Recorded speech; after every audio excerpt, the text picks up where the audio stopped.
Friends, कैसे हैं आप लोग। हम लोग पढ़ रहे थे डी और एफ ब्लॉक के एलिमेंट्स चैप्टर, जिसमें हमारा डी ब्लॉक पूरा कंप्लीट हो गया था। एनसीईआरटी से पूरा एक एक पॉइंट जो कि आपके एग्ज़ाम पॉइंट ऑफ व्यू से बहुत इंपॉर्टेंट है, सब कंप्लीट करा दिए थे आपको पिछली वीडियो में। अगर आपने वो वीडियो नहीं देखी हो तो आप डिस्क्रिप्शन बॉक्स में जाके आपको उसका लिंक मिल जाएगा, वीडियो ज़रूर देखिएगा। उसमें आपका पूरा डी ब्लॉक कंप्लीट है और जो कि एग्ज़ाम के पॉइंट ऑफ व्यू से बहुत बहुत इंपॉर्टेंट टॉपिक है, सब आपके उसमें करा दिए गए। तो उस वीडियो को आप प्लीज़ जाके देखिए। पूरा एनसीईआरटी का उसमें निचोड़ बहुत आसान, बहुत इजी लैंग्वेज में आपको समझाया गया है।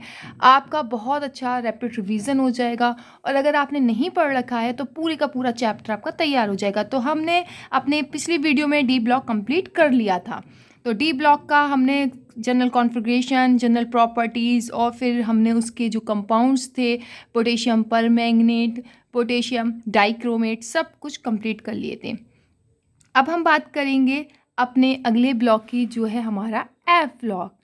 एफ ब्लॉक के एलिमेंट्स बच्चों, जैसे कि आपने देखा था कि जो हमारे इलेक्ट्रॉन, हमारा लास्ट इलेक्ट्रॉन डी ऑर्बिटल में जाते हैं, वो सब हमारे डी ब्लॉक में आ रहे थे। तो वैसे ही हमारा जो एफ ब्लॉक एलिमेंट्स, ऐसे एलिमेंट्स जिनका विभेदी electron n-2 F sub shell में जाता है, वो हमारे सब एफ ब्लॉक में आते हैं। वो सारे एलिमेंट्स एफ ब्लॉक में आते हैं। एफ सब शेल में 7 ऑर्बिटल्स होते हैं, मतलब एफ उपकोष में 7 कक्षक होते हैं, जिनमें टोटल 14 इलेक्ट्रॉन भरे जा सकते हैं। एफ ब्लॉक जो एलिमेंट्स हैं उनको 2 सीरीज़ में रखा गया है, जिसमें प्रत्येक में 14 एलिमेंट्स आते हैं। प्रत्येक सीरीज़ में 4F सीरीज़ और 5F सीरीज़। एफ ब्लॉक को आप देख सकते हैं, अगर आप अपने पीरियोडिक टेबल में देखेंगे तो ये इनको जो एफ ब्लॉक को जगह मिली है वो लैंथेनियम और ये एक्टिनियम। इसके बाद यहाँ पहला जो एफ ब्लॉक की सीरीज़ है वो लैंथेनाइट सीरीज़ कहलाती है। इसका एटॉमिक नंबर देख सकते हैं आप, लैंथेनम के 57 के बाद 58 सीरियम को रखा गया।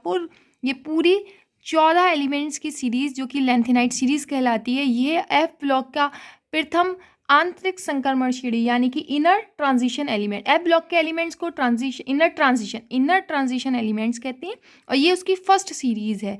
ये लैंथेनाइट सीरीज़ कहलाती है क्योंकि इसकी जो फिजिकल और केमिकल प्रॉपर्टीज़ होती हैं वो लैंथेनम से बहुत मैच करती हैं। इसलिए इस पूरे 14 एलिमेंट्स की सीरीज़ को, जो कि first inner transition element series है, उसको लैंथेनाइट सीरीज़ भी कहते हैं। ऐसे ही जो सेकेंड इनर ट्रांजिशन सीरीज़ है उसको एक्टिनाइट सीरीज़ कहते हैं, क्योंकि इसकी फिजिकल और केमिकल प्रॉपर्टीज़ एक्टिनम से बहुत ज़्यादा सिमिलर है। तो ये हमारे एफ ब्लॉक 2 सीरीज़ में होते हैं। एक होती है लैंथेनाइट सीरीज़ या 4F सीरीज़, या एक्टिनाइट लैंथेनाइट सीरीज़ या 4F सीरीज़ या एक्टिनाइट सीरीज़, या इसको हम कह सकते हैं 5F सीरीज़। एफ ब्लॉक को 2 सीरीज़ में बांटा गया है। एफ ब्लॉक के तत्व इनर ट्रांजिशन एलिमेंट या आंतरिक संक्रमण तत्व भी कहलाते हैं। इनको याद रखने की बहुत आसान सी ट्रिक है, आप इस निमोनिक से इसको याद रख सकते हैं। First inner transition series lanthanide series के लिए आप याद रख सकते हैं, सी पर नदी प्रेम की समाई, यूं गदगद तब दिल हुआ, इंजीनियर तुम ये भी लूटे। तो इस तरह से आप पूरी लैंथेनाइट सीरीज़ के 14 एलिमेंट्स याद रख सकते हैं। सी से सी पर PR, नदी ND, प्रेम PM, समाई SM, यूं EU, गदगद GD, तब TB, दिल DY, हुआ HO, इंजीनियर ER, तुम TM, ये भी YB, ये भी लूटे LU। तो इस तरह आपको सारे एलिमेंट्स याद रहेंगे। सेकंड है एक्टिनाइट सीरीज़, इसको भी याद करने की बहुत आसान सी ट्रिक है, इसका निमोनिक्स है, आप इसको याद रख सकते हो। थोड़ा पढ़ाऊँ, थोड़ा का TH, पढ़ाऊँ, न्यूज़पेपर पुराना, आम कम बिके, कॉफ़ी इसलिए फेमस, मैडम नो लड़ाई। इस तरह से आप एक्टिनाइट सीरीज़ भी याद रख सकते हैं। तो ये है आपके एफ ब्लॉक की दोनों सीरीज़, लैंथेनाइट सीरीज़ और एक्टिनाइट सीरीज़। अब हम बात करते हैं एफ ब्लॉक के जनरल इलेक्ट्रॉनिक कॉन्फ़िगरेशन या सामान्य इलेक्ट्रॉनिक विन्यास। यह है एफ ब्लॉक का सामान्य इलेक्ट्रॉनिक विन्यास। N-2 F 1 से लेके 14 तक, क्योंकि 14 इलेक्ट्रॉन F ब्लॉक में आते हैं। N-1 D 0 to 1 NS2। तो ये है general electronic configuration F block का।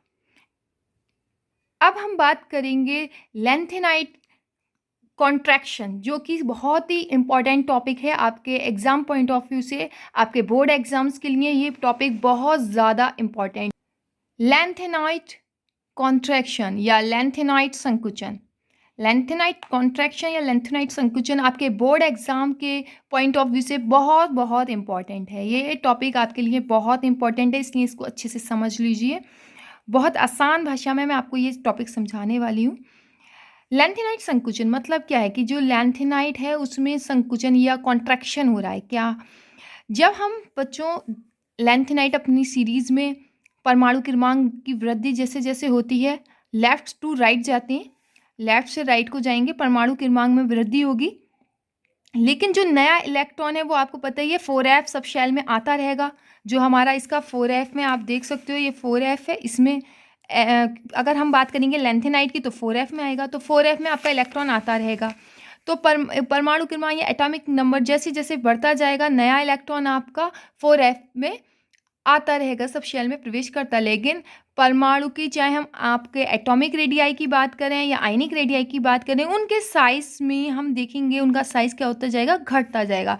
लेफ़्ट टू राइट जाने पर एटॉमिक नंबर तो बढ़ रहा है पर साइज कम हो रहा है। और ये साइज आप अगर देखोगे तो लगातार ऐसे करके ग्राफ इसका कम होता चला जाएगा। तो इसी को हम क्या कहते हैं, लैंथेनाइट कॉन्ट्रैक्शन, लैंथेनाइट संकुचन। जो ये डिक्रीज हो रहा है एटॉमिक और आयनिक रेडियाई में, लैंथेनाइट में एटॉमिक नंबर बढ़ने के साथ साथ भी इसमें डिक्रीज नज़र आ रहा है। तो इस कॉन्ट्रैक्शन को हम लैंथेनाइट कॉन्ट्रैक्शन कहते हैं, क्योंकि ये लैंथेनाइट सीरीज में दिखाई देता है। कॉन्ट्रैक्शन हो रहा है मतलब आपका जो एटॉमिक और आयनिक रेडियाई है वो कॉन्ट्रैक्ट कर रही है, संकुचन हो रहा है। जबकि एटॉमिक नंबर बढ़ रहे हैं यानी कि इलेक्ट्रॉन बढ़ रहे हैं, तो साइज भी बढ़ना चाहिए था, लेकिन यहाँ पर साइज कम होता दिख रहा है। तो ऐसा कैसे? इसी साइज के कम होने को ही, क्योंकि ये लैंथेनाइट सीरीज में है तो लैंथेनाइट संकुचन या लैंथेनाइट कॉन्ट्रैक्शन कहला रहा है। लेकिन ऐसा क्यों हो रहा है? हम लेफ्ट टू राइट बढ़ रहे हैं, लेफ्ट टू राइट बढ़ने पर हम लेफ्ट से राइट को जाएंगे, एटॉमिक नंबर हमारे बढ़ रहे हैं।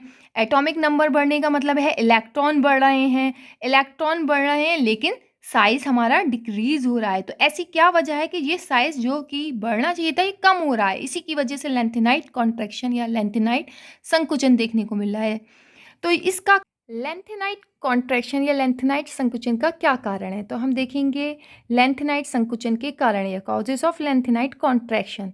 तो सबसे पहले बच्चों होता है इफेक्टिव न्यूक्लियर चार्ज में इंक्रीज, जो प्रभावी नाभिकीय आवेश है उसमें वृद्धि। और दूसरा है poor screening effect of 4f electrons. जो 4f के इलेक्ट्रॉन्स हैं उनका जो स्क्रीनिंग इफेक्ट या परिरक्षण प्रभाव है वो बहुत दुर्बल है। तो ये दो कारण हैं लैंथेनाइट संकुचन के। ये दोनों होते क्या हैं इनको हम समझेंगे ध्यान से। ये है आपका न्यूक्लियस।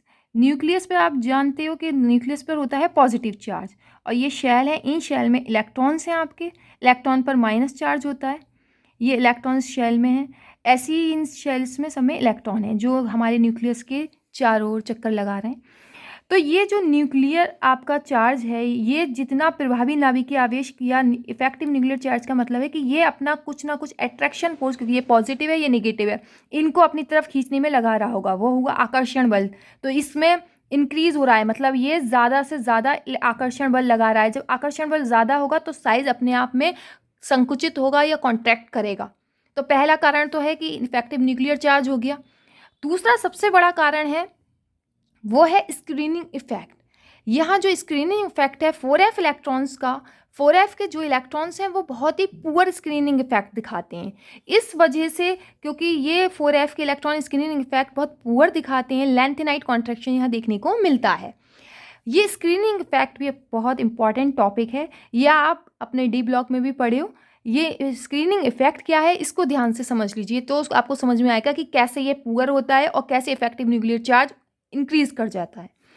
देखिए यही बच्चों, ये न्यूक्लियस है आपका, इस पे पॉजिटिव चार्ज है, और ये हैं उसकी इलेक्ट्रॉन्स। जो ये शेल में इलेक्ट्रॉन है इन पे ये न्यूक्लियस अट्रैक्शन फोर्स लगाएगा। ऐसे ही अपने सबसे बाहर वाले इलेक्ट्रॉन पे भी अट्रैक्शन फोर्स लगाएगा। लेकिन बाहर का इलेक्ट्रॉन का जो अट्रैक्शन फोर्स है इस न्यूक्लियस में, उसके बीच में ये आपके बीच में जो ये इलेक्ट्रॉन्स हैं ये आ जाएंगे और ये एक तरह से स्क्रीन का या पर्दे का या इसको शील्डिंग इफेक्ट भी करते हैं, एक तरह से एक शील्ड का काम करेंगे। शील्ड का काम कैसे करेंगे कि ये इलेक्ट्रॉन इलेक्ट्रॉन रिपल्शन होगा, या माइनस माइनस एक दूसरे को रिपेल करेगा, तो ये जो इसका अट्रैक्शन फोर्स है वो कहीं ना कहीं कमज़ोर पड़ जाएगा। तो इसका जब स्क्रीनिंग इफेक्ट इसी को कहते हैं, मतलब ये जो इलेक्ट्रॉन है एक तरह से बीच में पर्दे की तरह काम करने लगते हैं। इस एग्जाम्पल के थ्रू आप समझिए स्क्रीनिंग इफेक्ट को।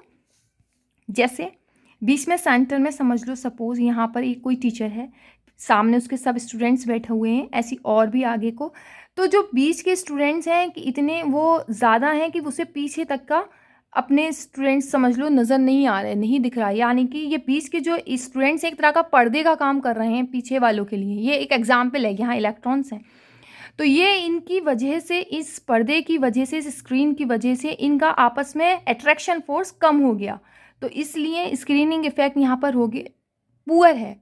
या पुअर है मतलब ये एक तरह से जो इलेक्ट्रॉन इलेक्ट्रॉन रिपल्शन होता वो यहाँ पर कम है, तो यहाँ रिपल्शन जब कम है तो फिर nuclear charge, effective nuclear charge है यहाँ, यानी कि अट्रैक्ट ज़्यादा कर रहा है। जब अट्रैक्शन ज़्यादा होगा, इफेक्टिव न्यूक्लियर चार्ज बढ़ेगा, तो हमारी जो रेडियाई है वो कॉन्टैक्ट में आएगी, संकुचित होगी, तो छोटी होगी।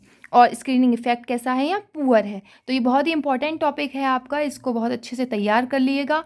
और इसके बाद हम अपना नेक्स्ट टॉपिक पढ़ते हैं, केमिकल रिएक्शंस या रासायनिक अभिक्रियाएं। रासायनिक अभिक्रियाएं आप देख सकते हैं लैंथेनम की, अगर अम्ल के साथ या एसिड के साथ रिएक्शन करेगा तो H2, हेलोजन के साथ करेगा तो LnX3, या Ln आप देख सकते हो +3 फॉर्म है तो LnX3, हाइड्रोजन के साथ वाटर के साथ करेगा तो LnOH का whole thrice plus H2, carbon के साथ LnC2, नाइट्रोजन के साथ LnN, क्योंकि इसकी भी 3 इसकी भी 3 कैंसिल हो गई इन दोनों की। सल्फर के साथ अगर आप इसको गर्म करोगे तो Ln2S3, ऑक्सीजन के साथ Ln2O3, अगर हम इसको ऑक्सीजन के साथ बर्न करते हैं तो Ln2O3। देखिए Ln2O3 ये बन आया कैसे, देखिए अगर Ln पे +3 है, O पे 2-, तो ये एक्सचेंज हो जाएगा, ये क्या हो जाएगा Ln2O3। तो ये हैं इसकी रासायनिक अभिक्रियाएं या केमिकल रिएक्शन। इस तरह आप अपना F ब्लॉक पूरा पढ़ सकते हैं, और D ब्लॉक आपका चैप्टर D और F ब्लॉक के एलिमेंट्स, ये सब जो आपको पढ़ाया गया है बहुत इंपॉर्टेंट है एग्ज़ाम पॉइंट ऑफ व्यू से। थैंक यू बच्चों। अगर आपको वीडियो अच्छी लगी हो तो प्लीज़ लाइक ज़रूर कीजिएगा और चैनल को सब्सक्राइब कीजिएगा और ज़्यादा से ज़्यादा बच्चों को शेयर कीजिएगा। Thank you.